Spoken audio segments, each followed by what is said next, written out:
Ito yung na-miss kong saging.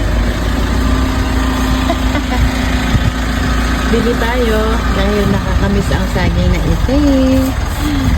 Ano na yung tawag dito? Niyawag na na ito eh? Ha?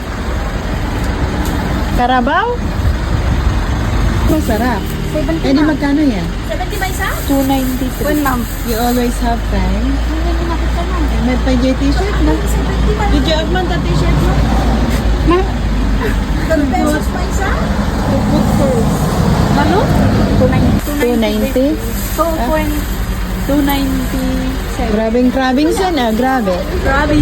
Crabbings! Ito yung crabbings ko. Kasi nung bata kami, marami kaming saging na ganyan. Pero dito sa city, ay sa Baguio, wala. Eh, nadaanan namin. Eh, di, bumili na lang. Kaso, 290 pesos pa yung binili namin.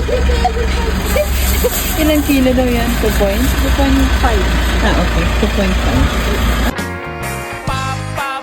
Paborito ko. Mama, sarap ito. Paborito ko. Mama, sarap ito. Sejak tak berdua ingkar